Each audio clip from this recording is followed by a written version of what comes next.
मी मयुरी पाटील. मी 3-4 दिवसापूर्वी माधुरी मॅमकडे माझी चौकशी केली होती कोर्सबद्दल. तर मी त्यांचा व्हिडिओ वगैरे बघितला होता Instagramला आणि त्यांनी 3 दिवसाचा टाईम पिरियड सांगितला होता. तर मी असा विचार केला, की अरे 3 दिवसात आपण खरंच शिकू शकू का? आणि मॅमने जी फीस सांगितली होती ₹5000 सो मी हा विचार केला, की 3 दिवसांसाठी ही फीस जरा जास्त नाही होते का?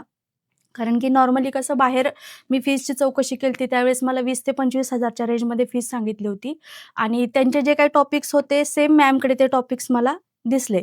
सो मी हा विचार केला की खरंच मॅम ते पूर्ण कव्हर करून घेतील का? बट ट्रस्ट मी मॅमनी खरंच खूप छान शिकवलं ह्या 3 दिवसांमध्ये. आणि अगदी त्यांनी जो टाईम पिरियड दिलेला असतो, त्या हॉवर्समध्येच पूर्णपणे घेतात असं काही नाही. ते अजून टाईम एक्सटेंड करून आपल्याला त्या पूर्णपणे प्रामाणिकपणे शिकवतात. आणि मेन म्हणजे त्या मॅम म्हणून कधीच कोणासोबत राहत नाही. ते ॲज अ फ्रेंड सगळ्यांसोबत इतक्या छान राहतात. आम्हाला कुठलाही डाऊट कितीही वेळा आला तरी त्यांनी ते पुन्हा-पुन्हा कुठल्याही गोष्टीचा त्रास न करून घेता ते व्यवस्थित आम्हाला क्लिअर केलेलं आहे. अगदी बेसिकपासून पूर्ण त्यांनी आम्हाला शेवटच्या दिवशी सुद्धा क्लिअर केलं. आणि आज आम्हाला असं वाटतंय, की खरंच आम्ही 3 दिवसात नेल आर्ट खूप छान शिकलोय आणि आम्ही मॅमच्याच लेव्हलला जाऊन आज आम्ही छान करू शकतो, असा त्यांनी आम्हाला कॉन्फिडन्स दिलेला आहे. खरंच thank you so much Madhuri ma'am. आमच्यासारखेच अजून खूप सारे स्टुडंट्स तुम्ही बनवा, अशीच आमची इच्छा आहे. Thank you so much.